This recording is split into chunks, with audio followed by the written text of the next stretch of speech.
오늘 빌립보서 2장 19절에서 30절 말씀 가지고 그와 같은 이들을 존경하라 하는 제목으로 함께 은혜 나누고자 합니다. 오늘 말씀을 이해하려면 빌립보서를 처음부터 돌아봐야 됩니다. 1장 9절에서 10절에 보면 지식과 통찰력으로 시험을 해서 진짜 사랑과 가짜 사랑을 분별해야 된다고 했습니다. 이어서 바울은 차라리 죽는 게 낫다고 할 만큼 고통 가운데서도 빌립보 성도들을 우리 믿음의 길을 개척하기 위해서 자신이 그래도 살아야 한다라고 했습니다. 이는 빌립보 성도들을 향한 바울 자신의 사랑은 진짜라는 것입니다. 나는 진짜 사랑한다. 이처럼 진짜 그리스도의 사랑으로 사랑하는 자들을 분별해서 그들에게 배워야 한다는 것입니다. 어떻게 배웁니까? 하나님 나라의 시민답게 그들과 함께 당당하게 악한 세력과 맞서 싸우면서 배워야 한다고 했습니다. 그러기 위해서는 그리스도의 마음을 품고 완전히 자신을 비워서 낮아져야 한다고 했습니다. 하지만 우리는 하나님 앞에 서 있는 제사장이기 때문에 두렵고 떨리는 마음으로 하나님 앞에 서 있다는 것을 늘 기억해야 한다는 것입니다. 우리는 하나님 앞에 서 있는 제사장인 동시에 또한 순결한 제물이기 때문에 순결한 제물이 돼서 세상에서 빛나는 별처럼 되어야 한다는 것입니다. 그래서 함께 주님 앞에서 자랑할 수 있게 되어야 된다는 것입니다. 지금까지 나온 내용을 간단히 요약했습니다. 한마디로 요약하면 뭡니까? 예수 그리스도를 본받고 배우라는 것입니다.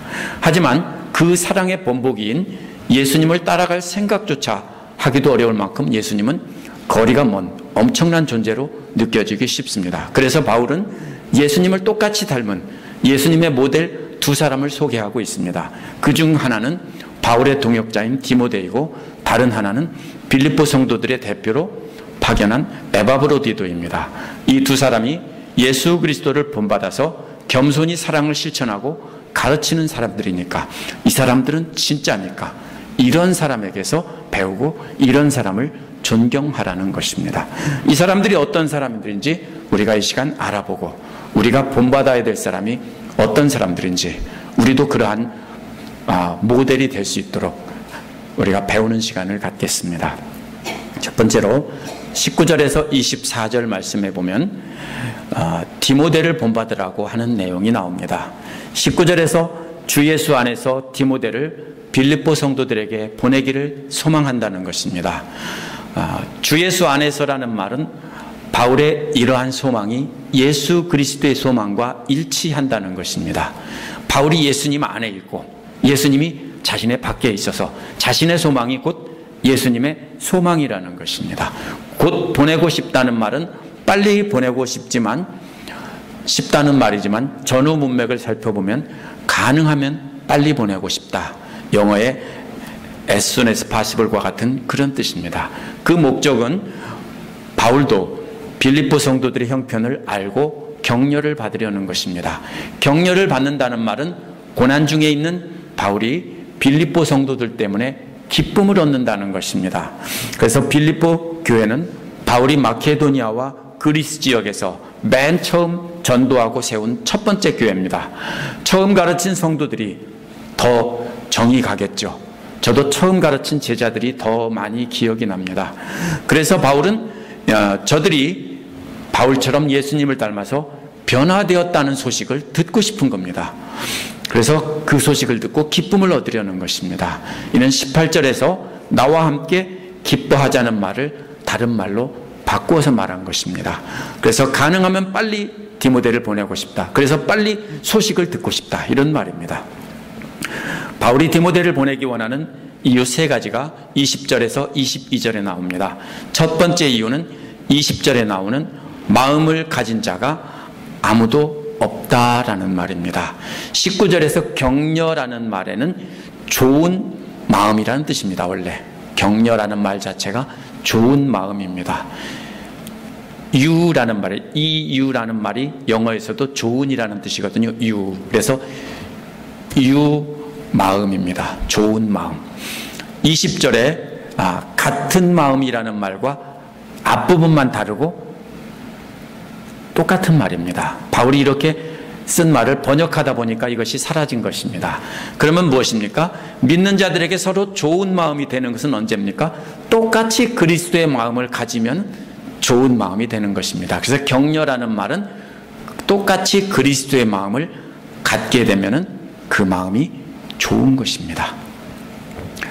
그래서 믿는 자들이 서로에게 좋은 마음이 그렇게 그리스도를 닮을 때 되는 것인데요. 바울은 자신과 똑같이 예수 그리스도의 마음을 가진 자가 디모데 말고는 아무도 없다라는 것입니다. 그 마음이 어떤 마음인가 하면 진심으로 여러분의 형편을 염려해 주는 마음입니다. 진심으로 염려한다는 말이 무슨 뜻이냐면요, 원래는 자신이 낳은 자식을 염려한다는 뜻입니다. 낳은 자식 염려하시죠? 우리 박 집사님, 윤 집사님 애지중지 키우던 딸이 멀리 가 있습니다. 그러면 어떤 마음이 있습니까? 염려하는 마음이 있죠. 있으시죠? 예, 그런 마음입니다. 그래서 여기서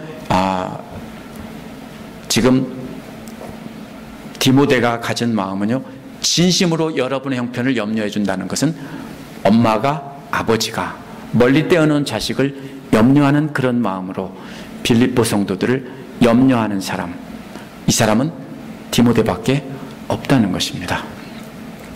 디모데는 자신이 낳은 영적 자녀처럼 빌립보 성도들을 진짜로 염려하는 사람이라는 것입니다. 그런데 그러한 빌립보 성도들에 대해서 바울과 똑같은 부모의 마음을 가진 사람이 바로 누구냐면 디모데입니다. 물론 바울도 그런 마음을 가졌는데 나와 똑같은 마음을 가진 사람은 디모데밖에 없다. 나하고 마음이 통하고 나하고 똑같이 너희들을 그렇게 아버지가 자식을 염려하듯 염려하는 사람은 디모데밖에 없다. 이런 말입니다. 바울과 디모데는 똑같이 부모의 마음으로 빌립보 성도들을 안타까워하고 있다라는 것입니다. 두 번째 이유는 21절에 나옵니다. 모두가 자기 일에만 관심이 있고 예수 그리스도 일에는 관심이 없다는 것입니다. 오직 디모데만이 예수 그리스도 일에 먼저 관심을 보인다는 것입니다. 이는 2, 3절에 나온 대로 자기 일을 돌아보지 않고 서로 다른 사람들의 일을 돌아보라 하는 말과 통하는 말입니다. 주인이 기뻐하는 신실한 종은 주인의 일에 우선순위를 두는 사람입니다. 물론 사람은 누구나 다 자기 일에 관심이 먼저 있습니다. 그러나 우리 주 예수 그리스도를 진심으로 기쁘게 해드리는 종이 되려면 우리는 예수 그리스도의 일에 먼저 관심을 두어야 한다는 것입니다. 그런데 디모데만 빼놓고는 모두 다 자기의 이익들만 먼저 챙긴다는 것입니다. 뿐만 아니라 더 큰 문제는 예수 그리스도의 일에는 관심이 없다라는 것입니다.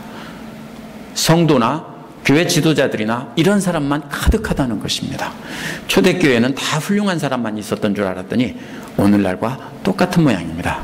그래서 오직 디모데만이 바울과 똑같은 마음으로 자기의 유익을 구하지 않고 예수 그리스도의 사랑을 가지고 그리스도의 사람들을 가르치는 일에 최우선을 둔다라는 뜻입니다. 세 번째 이유는 22절에 나옵니다. 그러나라는 말로 시작합니다. 그러나 디모데는 앞에서 말한 사람들과는 완전히 다르다는 것입니다. 바울은 디모데가 다른 사람과 어떻게 다른지 설명하지 않고 대신에 디모데의 인품은 여러분이 잘 알고 있습니다 라고 했습니다. 이 인품이라는 말은 의역한 것이고요. 원래 이 말은 귀금속을 시험해보고 진짜라는 증명서를 발급해 주는 것입니다.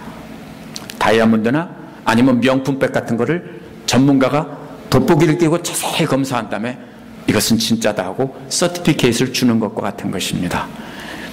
인품이라는 말은 바로 그런 뜻입니다. 디모데는 진품이라는 겁니다. 진국이라는 겁니다. 진짜 그리스도인이라는 겁니다. 진짜 여러분을 사랑한다는 사람이라는 것입니다. 이 젊은 여자들이 많은 경우에 실수를 합니다. 무엇에 실수를 하냐면요, 좋은 남자를 고르는데 실수를 합니다. 진국인 남자들은요 그렇게 살살거리면서 다가오지 않기 때문에 모르고 누굽니까? 사기꾼 바람둥이들한테는 홀딱 넘어가는 것이 대부분 젊은 여자들입니다. 근데 그런 자식을 둔 부모의 마음이 어떻겠어요? 너는 진국을 분별할 줄 알아야 된다라는 것입니다. 바울의 마음이 그런 마음입니다. 누가 진국인 줄 아냐? 바로 이 디모데가 진국이다, 진짜다, 이런 말입니다. 그래서 이것은 이미 증명되었다는 것을 여러분들도 안다라는 것입니다. 이어서 진품 그리스도인인 디모데를 비유를 통해 설명합니다. 디모데는 자식이 아버지에게 하듯 한다는 것입니다. 앞에서는 뭐라고 했습니까? 디모데가 부모의 마음으로 누구를 섬깁니까? 빌립보 성도들을 그렇게 사랑하고 섬긴다라고 했는데, 이번에는 자식이 아버지에게 하듯 한다는 것입니다. 당시의 어린아이들은 아버지의 말에 절대 순종하는 존재였는데 노예와 아무 차이가 없습니다. 나중에 어른이 돼서 재산을 상속받고 주인이 되기 전에는 어린아이들은 특히 아들은 아버지의 노예와 같이 아버지를 졸졸 따라다니면서 아버지의 잔심부름하고 아버지를 도와주었습니다. 절대 순종을 했습니다. 그런데 이 비유에서 섬기는 대상은 바울이 아닙니다. 바울이 아니라 뭡니까? 복음입니다. 예수 그리스도의 복음을 섬기기를 아들이 아버지를 항상 따라다니며 섬기듯 그렇게 했다는 것입니다. 이 구절을 잘못 해석해서 바울을 그렇게 섬겼다라고 이렇게 오해하는 사람이 많은데요. 아닙니다. 디모데는 그리스도의 복음을 섬기기 위해서 그렇게 종으로 따라다녔다는 뜻입니다. 바울도 역시 그리스도의 복음을 위해서 일하는 종이기 때문에 나와 함께 복음을 위해서 섬기는 종이라고 했습니다. 그래서 이 종이라는 말은 바로 주인을 섬기는, 봉사하는 그런 사람입니다. 그러면 그렇게 예수 그리스도의 복음을 위해서 예수 그리스도의 찬심부름을 잘하는 사람이다라고 소개하고 있습니다. 그래서 23절에서는 진품 그리스도인 디모데를 먼저 보내고 24절에서는 역시 진품인 나도 갈 것을 확신한다라고 했습니다. 19절에서는 빨리 보낸다라고 했는데 23절에서는 일이 되어가는 것을 보고 보낼 수 있기를 바란다고 했습니다. 19절에서는 사실 제가 가능한 빨리라고 했는데 그 말은 그냥 속히 빨리 이런 말이에요. 근데 23절을 보니까 그 속히가 즉시 보낸다는 말이 아니라 일이 되어지는 것을 보고 보낸다라는 것입니다. 일이 되어가는 것을 보고라는 말은요, 먼 곳에 시선을 집중시키고 그것만 칵 쳐다보고 있는 겁니다. 언제 되나? 저도 기다리고 있습니다. 우리 아들이 취직이 되기를 눈이 빠지게 기다리고 있습니다. 그래서 내 주머니에서 떠나기를 간절히 소망하고 있습니다. 그래서 그것만 눈이 빠지라고 쳐다보고 있습니다. 그것처럼 이렇게 뭡니까? 이 말은 그런 뜻이에요. 언제 되나? 언제 소식이 올까 하고 바울이 눈이 빠지게 기다리고 있다는 뜻입니다. 그래서 집중하고 쳐다보고 있습니다. 뭔 일이 있습니까? 아주 중요한 일이 있습니다. 바울이 지금 뭔 일인지는 모르는데 그것을 집중해서 바라보고 그것이 좋은 소식이 오기를 기다리고 있습니다. 내 일이라는 것은 나에 관한 일이라는 것인데, 하지만 개인적인 일이 아닙니다. 바울이 자기 개인을 위해서 하는 일에 어떤 부탁을 한 적은 한 번도 없습니다. 예수 그리스도를 위해서 복음 전하는 일을 위해서 매우 중요한 일이 뭔가 한 가지 있다는 것입니다. 많은 학자들이 바울의 재판이라고 합니다. 하지만 어디까지나 아무 근거가 없습니다. 그냥 추측입니다. 감옥에 갇혀 있으니까 눈 빠지게 기다리는 것은 재판이 이루어져서 석방일 것이다.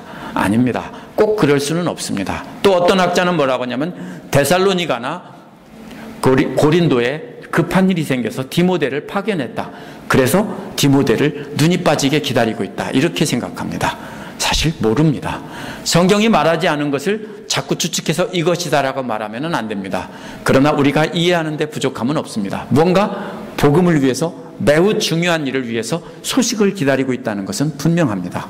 그래서 그 일이 해결되면 23절에서 즉시 보내겠다는 것입니다. 그리고 24절에서는 그 다음에는 나도 곧 가게 될 것을 확신한다라고 했습니다. 그런데 주 안에서 확신한다는 말이 붙어 있습니다. 마찬가지로 자기는 예수 그리스도 안에 있다라는 뜻입니다. 그래서 예수 그리스도의 뜻 안에서 확신한다는 것입니다. 그래서 자기의 욕심대로 자기의 생각대로 될 것이다 이런 뜻이 아닙니다. 디모데를 먼저 보낸 뒤에 자신도 따라갈 것이라고 했지만 아직 그 문제도 해결되지 않았으니까 그렇다면 지금 아무도 못 간다는 소리입니다. 결국 말 바꾸면 이게 참 조금 웃기는 말입니다. 내가 디모데를 꼭 보내고 싶고 그 다음에 나도 꼭 하고 싶은데 아직은 일이 해결돼서 되지 않아서 못 보낸다라는 말입니다. 바울도 언제 갈지 모릅니다. 디모데도 언제 갈지 모릅니다. 사실은. 그렇다면 당장 디모데를 보내지도 못하면서 이렇게 디모데를 이렇게 한없이 칭찬하면서 이런 사람을 본받으라고, 이런 사람을 영접하라고 이렇게 곧 보낼 것처럼 말하는 이유는 바로 뭐냐면요, 디모데 같은 사람을 본받으라는 것입니다.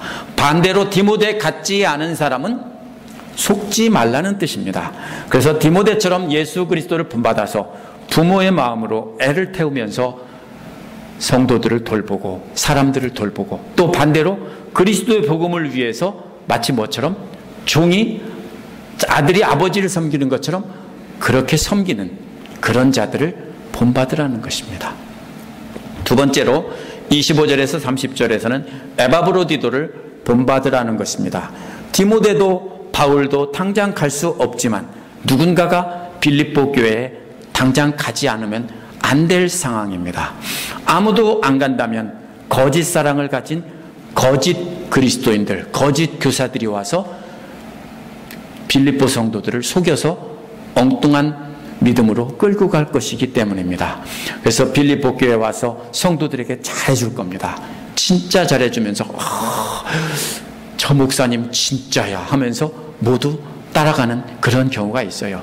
어떤 경우냐면 담임 목회자에게 불만이 있으면, 근데 어떤 사람이 교회에 출석한 그런 경우가 실제로 있습니다. 출석해서 그 목사님이 참 성도들에게 잘해요. 그럼 글이 다 넘어갑니다. 그리고 교회가 분열이 됩니다. 그런 일들이 가끔 있습니다. 그런데 사실은 보면은 성도들에게 잘못한 목사는 진국인데 다정다감하게 못하고, 이 사기꾼 목사는 사기꾼인데 겉으로 잘해서 그랬다가 나중에 교회가 박살나는 그러한 일들이 흔히 많이 있습니다. 그런데 이런 것을 뭡니까? 구별할 줄 몰라요. 뭐하고 똑같아요? 제가 젊을 때 진국이었어요. 근데요, 이 여자들이요, 제가 여자들한테 잘할 줄 모르고 좋은 말 할 줄 모르고 다정하게 할 줄 모르니까 사기꾼들한테 다 넘어가요. 진짜 보면 저는 알잖아요. 남자들은 알아요. 저는 완전 사기꾼 바람둥인데, 근데 그쪽으로 다 넘어가고 저한테는 안 와요. 마찬가지예요. 사람들이 영적인 분별력이 없으면요 이렇게 속아 넘어간다는 거예요. 근데 바울이 지금 제일 걱정하는 게 뭐냐면요, 그런 마음이에요. 딸을 멀리 보냈는데 딸이 사기꾼 바람둥이한테 홀딱 넘어가서 어려움을 겪을 것 같은 거예요. 그래서 지금 걱정하고 있는 거예요. 그러기 전에 빨리 진짜 사랑하는 사람을 저들에게 보내서 저들을 꽉 붙잡고 있게 해야 되겠다, 이런 거예요. 그러면 누구를 보낼 거냐 라고 생각했을 때 다음 사람을 보낼 수 있는 것이 바로 이 에바브로디도입니다. 그래서 에바브로디도는 바울은 에바브로디도를 급히 보내야 될 필요가 있다고 느꼈다라는 것입니다. 25절에서 다른 사람을 급히 보내야 될 필요가 있다라고 생각했습니다. 그래서 필요가 있다는 말이 원문에서는 맨 앞에 나옵니다. 누구를 보내는가 하면 에바브로디도입니다. 에바브로디도는 바울이 감옥에 갇혀 있을 때 빌립보 성도들이 바울에게 보낸 사람이에요. 어떤 학자들은 바울이 로마 총독부가 있던 이스라엘 해변에 있는 가이사랴, 영어로는 세서리아라고 합니다. 거기에 감옥에 있었다라고 하고, 어떤 사람들은 로마 감옥에 있었다라고 합니다. 저는 로마 감옥에 있었다라고 보고 항상 해석을 합니다. 바울이 당시에 로마에서는, 그런데 로마 시민들은요 감옥에 가두지 않았습니다. 그리고 가택연금이나 어떤 아는 사람들 집에 가두고 대신 군인들이 거기에서 지켰습니다. 이런 경우에 먹는 것이나 숙식이나 모든 필요한 것은 누가 공급하는 거냐면은 가족들이나 친지들이 다 책임지는 겁니다. 오늘날 감옥은 나라에서 다 먹여주지만 옛날 감옥은 가족들이 먹여 살려야 하는 것입니다. 감옥에 갇혀 있어도. 바울이 가택연금이든 진짜 감옥에 갇혀 있든 상관없이 뭐냐면은 돌보아야 될 사람이 필요했던 것입니다. 그래서 에바브로디도 편에 물질을 보내주고 에바브로디도를 보내서 바울을 도와줘서 이렇게 일을 하라, 이렇게 보낸 것이 바로 에바브로디도입니다. 에바브로디도라는 이름은 당시 그리스 사람들 이름 중에 아주 흔한 이름이었습니다. 알렉산더, 알렉스만큼은 흔한 이름입니다. 에바브로디도는 아프로디테, 비너스라고 하죠. 아프로디테라는 여신의 이름 앞에 에피라는 말을 붙인 것입니다. 에피아프로디테입니다. 그래서 I와 A가 합쳐져서 에파프로디토스 이렇게 말한 겁니다. 그래서 에피아프로디테입니다. 지중해 안에 있는 많은 나라들이 제일로 섬기던 그 사랑의 여신이라고 하죠. 풍요의 여신, 다산의 여신. 그래서 라틴어로는 비너스라고 하는 여신입니다. 에피아프로디토스는 아프로디테를 위해서 존재하는 남자라는 뜻입니다. 에피라는 것은 위에라는 말인데요. 아프로디테를 위에서 존재하는 남자라는 그런 뜻입니다. 그래서 에바브로디도의 아버지는 아프로디테를 섬기던 우상숭배자였을 것입니다. 그래서 아들의 이름을 그렇게 지었을 것입니다. 물론 에바브로디도 역시 예수 믿기 전에는 아프로디테를 섬기던 자였습니다. 이 사람이 예수 믿고 빌립보 교회에 중요한 지도자가 된 것이 틀림없습니다. 이러한 지도자에게 우스운 우상숭배자의 이름이 붙어 있는데도 바꾸지 않고 그대로 두라고 한 것은 당시 크리스찬들은 이름이 아니라 삶으로 예수님을 드러내야 했기 때문에 이 이름을 그냥 둔 것입니다. 오늘날 같으면 그 부끄러운 이름 바꿔버렸을 겁니다. 근데 바꾸지 않았습니다. 사울이 바울 됐다는 거 거짓말입니다. 사울이 바울 되지 않았습니다. 사울은 히브리식 이름이고 바울은 그리스어식 이름인데 바울이 선교를 나서서 그리스 세계로 돌아다닐 때 바울이라는 이름을 사용한 것이고 여전히 유대인들에게는 사울이라는 이름을 쓴 겁니다. 그래서 이름 바꾸지 않았습니다. 바울은 에바브로디도를 5가지로 불렀습니다. 그 중에 3가지는 영어로 my라는 말을 붙여 불렀고요. 나머지 2가지는 영어의 your에 해당되는 말을 붙였습니다. 먼저 my에 해당되는 말이 뭐냐면요. 첫 번째 my에 해당되는 말은 형제라는 말입니다. 나의 형제라는 말입니다. 그리스도의 피로 구원받아 믿음의 형제가 된 사람이라는 뜻입니다. 어쩌면 그전에는 아니었을지도 모르겠습니다. 바울에게 와서 바울을 돕다가 그렇게 됐을 것입니다. 사실 저들은 바울을 도와주라고 보냈는데 바울은 그를 말씀으로 훈련시켜서 변화시켜서 진짜 그리스도 안에서 형제가 되었다, 이런 뜻입니다. 2번째로는 나의 동역자입니다. 형제가 됐으면 그 다음에는 뭐가 됩니까? 더 훈련시켜서 뭘로 씁니까? 동역자가 되게 한 것입니다. 복음을 위해서 함께 일하는 사람이라는 뜻입니다. 3번째는 나의 전우입니다. 함께 싸우던 그리스도의 군사라는 뜻입니다. 바울 당시에 로마 군인들은 전쟁을 통해서 식민지를 넓히는 일을 했기 때문에 항상 최전선에 나가 있었습니다. 그렇다면 따라서 이 말은 복음이 전해지지 않은 곳에 바울은 최전선에 항상 나가 있었는데 그때 이 에바브로디도도 역시 그렇게 복음을 전하는 최전선에 바울과 함께 싸우는 군사로 함께 이렇게 싸웠다는 말입니다. 이 말은 조금씩 발전하는 것입니다. 처음에는 형제고 그 다음에는 동역자고 마지막에는 최전방에 나가서 싸우는 그리스도의 군사다, 이런 뜻입니다. 그래서 복음이 전해지지 않은 곳에 복음을 바울과 함께 전하던 그런 전우다, 그리스도의 군사다, 이렇게 했습니다. 이 3가지는 에바브로디도가 바울에게 오기 전에는 없었습니다. 그런데 에바브로디도가 바울에게 온 뒤에 바울은 그에게 도움을 받은 것이 아니라 그를 붙잡고 하나님 말씀을 가르쳐서 이렇게 되게 변화시켰다라는 것입니다. 바울이 1대1로 제자 훈련을 해서 옥에 갇혀 있는 동안에 참 좋은 기회다. 왜? 독방에서 뭡니까? 에바브로디도를 같이 앉혀놓고 이렇게 방해받지 않고 밖에서는 군인들이 지켜주면서 이렇게 제자훈련을 호위받으면서 하는 좋은 기회였습니다. 이렇게 제자훈련을 해서 단순히 지식만 가르친 것이 아니라 그 삶이 이렇게 변했다는 것입니다. 이렇게 3단계로 완벽하게 변화되어서 이 3가지 단계를 다 통과했다는 것입니다. 물론 이것은 한 가지가 지나가면 없어지는 것이 아니라 동시에 존재하는 겁니다. 여전히 형제고 여전히 동역자고 여전히 최전방에서 나가서 싸우는 군사입니다. 나머지 두 가지에는 유어라는 말이 붙어 있습니다. 첫 번째는 여러분의 사신입니다. 사신이란 왕을 대신해서 다른 나라에 보내는 대표입니다. 누구를 보낼까요? 최고의 사람을 보냅니다. 왕이 가장 신이 많은, 가장 높은 사람, 가장 믿을 만한 사람을 사신으로 보내는 것입니다.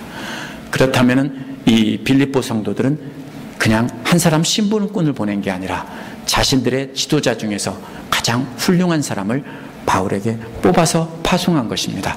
두 번째는 나의 쓸 것을 공급한 일꾼이라는 말인데 이것이 오해하기 쉬운 말입니다. 번역 자체가 일꾼이라는 말은 70인역 구약성서에서 제사장이라는 뜻으로 쓰인 말입니다. 제사장이라는 말입니다. 여러분의 제사장이라는 뜻입니다. 나의 쓸 것이라는 말도 나의 사역에 필요한 도움을 줬다는 것이지 어떤 물건을 줬다는 뜻이 아닙니다. 제사장은 사람들의 재물을 들고 와서 하나님 앞에 나와서 사람들의 죄를 용서해 달라는 사람입니다. 그렇다면 에바브로디도는 빌립보 성도들을 대표로 해서 빌립보 성도들의 재물, 이건 이제 헌금으로 가지고 왔거나 어떤 물질로 갖고 왔겠죠. 그걸 들고 와서 바울에게 와서 드린 것이 곧 하나님 앞에 드렸다라는 것입니다. 이렇게 해서 하나님 앞에 죄를 위해서 간구하고 사람들의 번제물로 이렇게 드린 사람이다라는 것입니다. 그래서 에바브로디도도 이렇게 해서 그 제물을 들고 하나님 앞에 나온 사람이다. 바울은 이렇게 부르고 있습니다. 절대로 바울을 돕는 몸종이나 일꾼으로 보냈다는 뜻이 아닙니다. 여러분의 대사요, 여러분의 제사장인 에바브로디도라고 부르고 있습니다. 그런데 여러분은 그런 사람으로 보냈지만 나는 이 사람을 바꿔서 나의 형제요, 나의 동역자요, 나의 전우로 이렇게 변화시켰다라는 것입니다. 과거의 두 가지 신분과 현재 변화된 세 가지 신분을 이렇게 말하고 있는 것입니다. 빌립보 성도들은 빌립보 교회의 제사장격인 에바브로디도를 통해서 제물을 하나님 앞에 드리고 또 바울의 사역을 돕도록 대사로 파견한 것입니다. 그래서 바울은 에바브로디도를 여러분의 사신이요 여러분의 제사장입니다 라고 한 것입니다. 그런데 바울은 하나님 말씀으로 변화시켜서 형제요 동역자요 함께 군사된 자도 변화시켰다 이 뜻입니다. 이제 이 변화된 신분으로 에바브로디를 다시 이제 돌려보내려고 하는 것입니다. 그런데 돌려보낸다는 말이 한마디도 없습니다. 다른 곳에서는 보통 돌려보낸다든가 다시 보낸다라고 했는데 돌려보낸다나 다시 보낸다는 말이 없습니다. 왜 그러냐면요, 이제는 다른 사람이 되었다는 뜻입니다. 과거에 너희들이 아는 그 사람이 아니라는 것입니다. 예를 들면 이런 말입니다. 우리 교회에 데이빗이라는 청년이 있었습니다. 그렇죠? 미군의 사병으로, 미 공군의 사병으로 들어갔는데 중간에 교육을 받고 뭐가 됐습니까? 장교가 돼서 다시 왔습니다. 그러면 어떻게 됩니까? 이건 돌아온 게 아닙니다. 대개는 그렇게 돌려보내지 않는데 돌아온 게 아니라 새로운 신분으로 다시 왔다는 뜻입니다. 그래서 여기서는 다시 왔다라고 하지 않고 새로 파견했다라는 말을 바울이 쓰고 있습니다. 그래서 지금 옛날에 그 사람이 아니라는 겁니다. 이제는 되돌려 보냈는데 이제는 너희들처럼 과거에 너희들이 대하던 것처럼 그렇게 함부로 하면 안 된다라는 뜻입니다. 26절에 왜냐하면이라고 하고 있습니다. 에바브로디도를 왜 그렇게 새로운 신분으로 보내는가 하면 빌립보 성도들이 에바브로디도가 병들었다는 소식을 들었기 때문이다라는 것입니다. 에바브로디도가 빌립보 성도들에게 어떤 마음을 가지고 있는지 바울이 두 가지로 말하고 있습니다. 첫 번째는 그리워하고 있다라는 것입니다. 사랑하는 사람이 보고 싶어서 상사병이 난 사람처럼 지독하게 보고 싶어 한다는 뜻입니다. 에바브로디도가 너희들 빌립보 성도들을 지독하게 보고 싶어 한다. 또 고향이 그리워서 지독하게 보고 싶어서 향수병이 난 사람과도 같다라는 그런 뜻입니다. 지독하게 보고 싶어 한다. 그렇게도 빌립보 성도들을 깊이 사랑해서 지독하게도 보고 싶어 한다라는 뜻입니다. 두 번째로는 걱정하고 있다라는 말인데, 마가복음 14장 33절에서 예수님이 겟세마네 동산에서 기도하러 올라가셨을 때 그는 매우 놀라며 괴로워하기 시작했다 해서 괴로워하기 시작했다는 말과 똑같은 말입니다. 에바브로디도는 빌립보 성도들이 자기가 아프다는 소식을 알게 되었다는 말을 듣고서는 괴로워했다고 했는데, 죽도록 지독하게 괴로워했다라는 것입니다. 그걸 왜 알려주냐, 알려주지 말지 하면서 죽도록 괴로워했다는 것입니다. 이게 말이 되는 말이에요? 보통은 말이 안 돼요. 자기가 아프다는 소식을 자식들이 알아도 그렇게 괴로워하기는 쉽지 않습니다. 왜 내가 아프다는 것을 아이들에게 알렸냐, 이런 느낌의 말인데요, 그것을 훨씬 넘어서는 말입니다. 직접 자기가 자식을 낳은 부모가 아니라면 자식이 자기가 아프다는 소식을 들었을 때 왜 그걸 알렸냐며 괴로워할 사람은 아무도 없습니다. 왜 그걸 알렸냐 하면서 괴로워하고 있기 때문에, 그래서 바울은 너무 안타까워서 에바브로디도를 보낸다라는 것입니다. 에바브로디도를 새로운 신분으로 빌립보에 파송하는 첫 번째 이유는 그가 빌립보 성도들을 딱하게 여기면서 지독하게 사랑하기 때문입니다. 진짜 지독하게 사랑하고 지독하게 보고 싶어하고 지독하게 안타깝게 생각하는 사람이기 때문에 보낸다는 것입니다. 이 사람이 진짜라는 겁니다. 기도하셔야 돼요. 딸들, 아들들이 그런 남자, 그런 여자 만나도록 기도해 주셔야 돼요. 그렇게 사기꾼 만나면 안 돼요. 근데 우리도 역시 마찬가지입니다. 영적인 지도자를 잘 만나야 돼요. 꼭 목회자만 영적 지도자가 아니에요. 말씀으로 가르치는 사람들이 다 영적 지도자예요. 27절은 원어에서 그리고 왜냐하면이라고 시작합니다. 에바브로디도를 빌립보에 파송하는 두 번째 이유입니다. 에바브로디도가 병이 나서 죽을 뻔했다고 했는데, 죽을 뻔했다는 말은 죽음에 아주 가까운 이유까지 갔다라는 뜻입니다. 죽음의 문턱까지 갔다, 이런 말입니다. 그렇지만 하나님께서 그를 불쌍히 여기셨다는 것입니다. 26절에서는 에바브로디도가 빌립보 성도들을 진짜 딱하게 여겼는데, 27절에서는 하나님께서 에바브로디도를 진짜 딱하게 여기셨다는 뜻입니다. 이번에는 에바브로디도가 하나님의 사랑을 받은 것입니다. 그렇다면 우리가 이걸 잘 봐야 됩니다. 에바브로디도는 성도들을 지독하게 사랑하고 있고, 또 에바브로디도는 거꾸로 하나님의 사랑을 지독하게 받고 있기 때문에 빌립보 교회의 적격자라는 것입니다. 누구를 우리가 골라야 되냐면요, 며느리나 사윗감을 고를 때는요, 부모님의 사랑을 지독하게 받은 사람을 고르는 것이 가장 안전해요. 안 그런 분들한테는 상처가 될지도 모르겠지만, 그런 분들은 예수 그리스도의 사랑으로 치유가 되면은 더 큰 사랑으로 변화됐기 때문에 그런 분들은 또 예외입니다. 이게 뭡니까? 사랑을 받아보고 그렇게 사랑하지 않은 사람은요, 지도자로 자격이 없다는 소리예요. 바울은 또 하나님께서 에바브로디도만 딱하게 여긴 것이 아니라 바울 자신도 딱하게 여기셨다는 것입니다. 그래서 겹치는 근심이 생기지 않게 하셨다는 것입니다. 겹치는 근심이라는 말은 근심 위에 또 근심이라는 말입니다. 그렇다면 원래 있던 근심은 빌립보 교회에 거짓 사랑을 가진 사기꾼들이 들어와서 빌립보 성도들을 훔쳐갈까 생각하는 바울의 근심입니다. 그런데 근심 위에 또 근심이 생긴 것은 에바브로디도에 대한 근심입니다. 에바브로디도가 아픈 데다가 너무 근심하고 있기 때문입니다. 그래서 근심하고 있었는데 하나님께서 딱하게 여기셔서, 누구를 딱하게 여겼다고요? 에바브로디도뿐이 아니라 바울을 딱하게 여겨서 에바브로디도를 치료해줬다, 이 소리예요. 그렇다면 바울도 에바브로디도를 정말 딱하게 여겼다는 뜻이에요.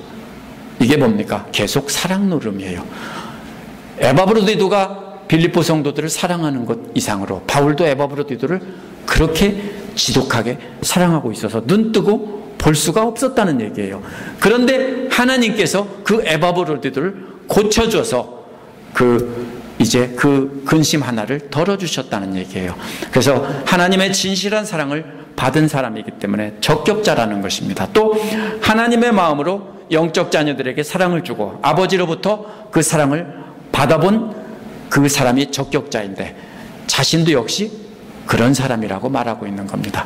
에바브로디도만이 아니라 나도 역시 그렇게 에바브로디도를 사랑하고 있고 너희들을 사랑하고 있어, 이런 말입니다. 빌립보서 처음부터 지금까지 보면요, 어떻게 제가 놀라는 것은 이보다 더 사랑을 강하게 표현할 수 있는 말이 있을까? 없을 것 같아요. 처음부터 그랬는데 지금도 마찬가지입니다.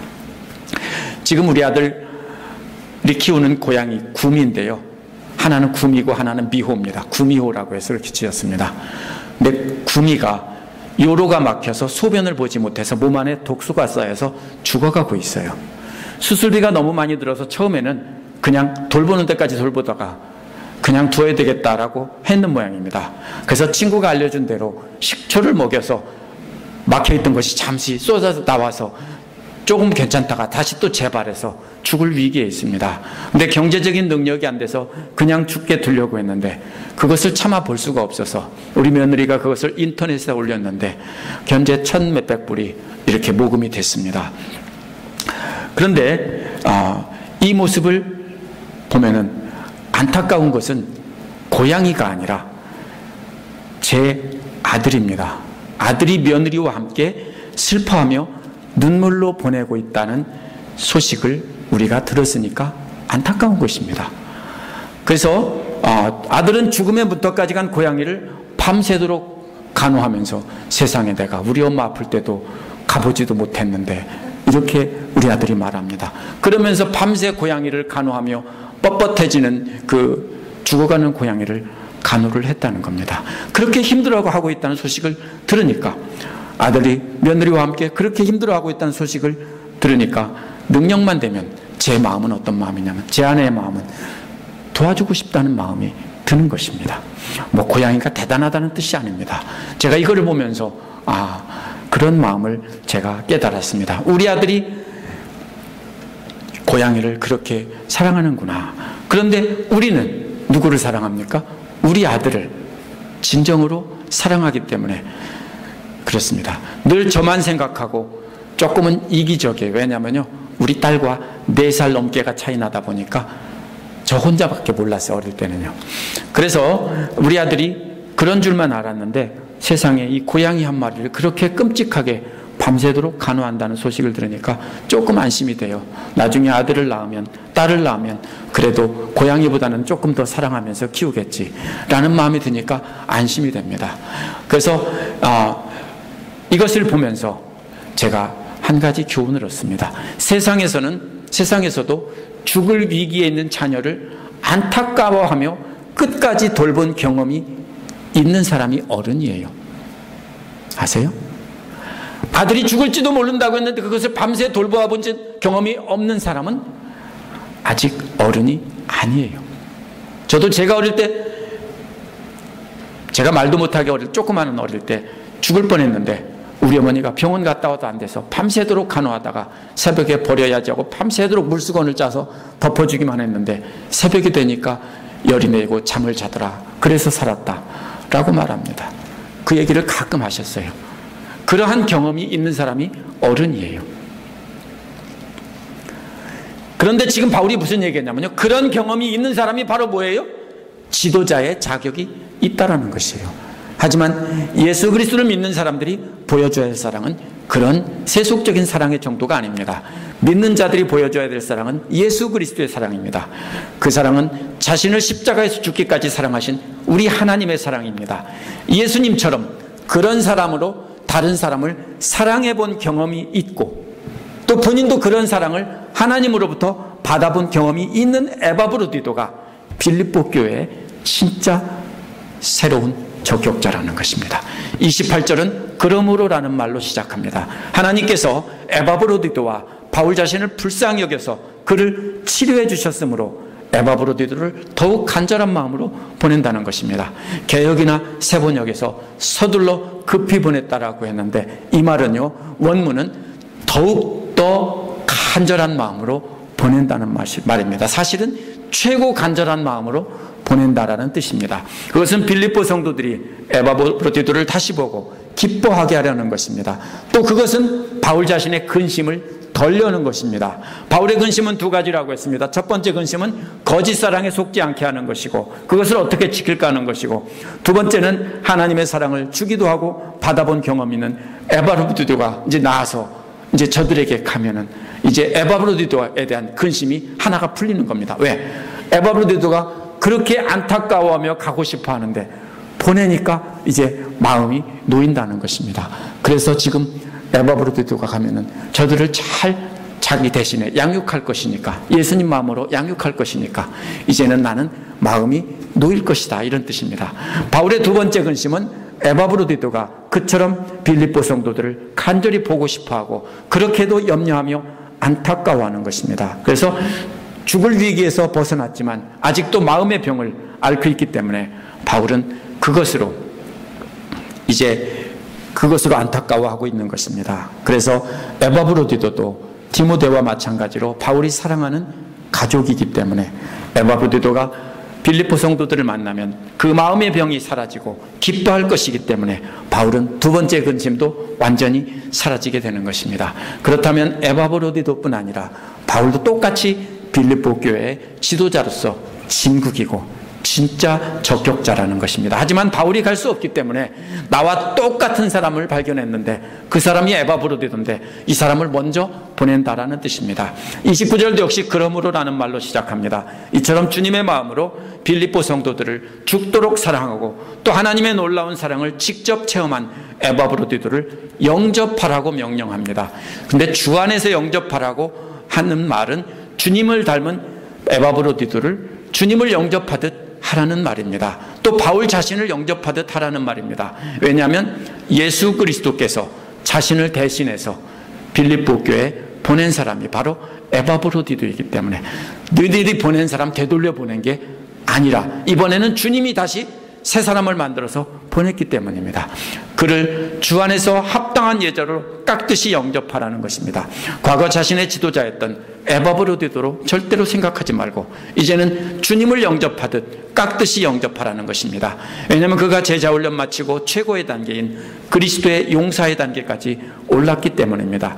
그가 주님의 닮은 모습을 직접 보여줄 것이기 때문입니다. 또 한마디 덧붙인 말은 기쁜 마음으로 영접하라고 했는데 모든 기쁨을 가지고 영접하라고 했습니다. 형식적으로 그냥 예 하면서 깍듯이 영접하는 게 아니라 마음속까지도 모든 기쁨으로 그렇게 하라는 것입니다.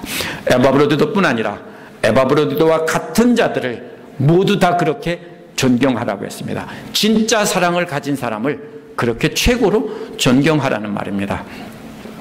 그 이유가 30절에 나옵니다. 에바브로디도는 그리스도일 때문에 거의 죽음의 직전까지 갔기 때문입니다. 자기의 목숨도 아끼지 않은 사람이기 때문입니다. 자기 목숨도 아끼지 않았다는 말은요, 원어에서 자기 목숨을 가지고 주사위를 던져 도박했다는 말입니다. 도박이 뭡니까? 도박은요, 확률이 아주 적은 겁니다. 사실은 이길 확률 없어요. 여기서도 카지노에 가서 도박하시면 사실은요, 이길 확률 거의 없어요. 길게 가면 100% 다 칩니다. 그게 도박이에요. 아주 작은 확률을 가지고 도박을 했는데 뭘 가지고 도박했냐면 자기 목숨을 가지고 도박했다는 거예요. 에바브로디도가. 왜요? 주님 일을 해야 되는데 결국 뭐입니까? 나는 죽어도 좋다라는 거예요. 그렇게 해서 도박을 해서 바로 이 주님 일을 했다는 것입니다. 그래서 에바브로디도는 도박꾼입니다. 무슨 도박꾼이냐면 자기 목숨을 걸고 도박을 해서 예수 그리스도의 일을 한 사람입니다. 그래서 진짜로 순교자가 될 뻔했는데 하나님께서 에바브로디도와 또 바울을 불쌍히 여겨서 살려주셨다라는 말이 이 말입니다. 그렇게 하나님을 사랑하고 또 하나님의 놀라운 사랑을 체험한 사람이기 때문에 모두가 온 마음을 다해서 기쁨으로 존경하라는 것입니다. 그것은 바울을 위해 빌립보 성도들이 다 하지 못한 봉사를 채우는 것이라고 했는데 이 봉사라는 말이 이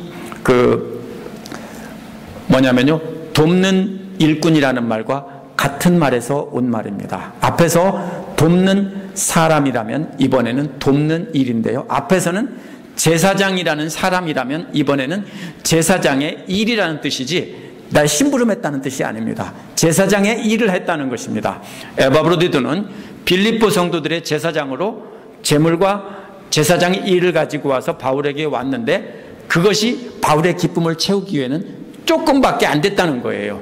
근데 바울이 훈련을 시켜서 이 사람이 변화됐는데 이렇게 놀라웠게 변화되다 보니까 그 기쁨이 이제 뭡니까? 꽉 채워졌다는 거예요. 왜?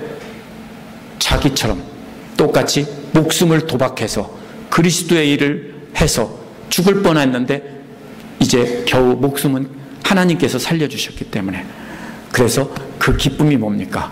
넘치고 있다는 겁니다.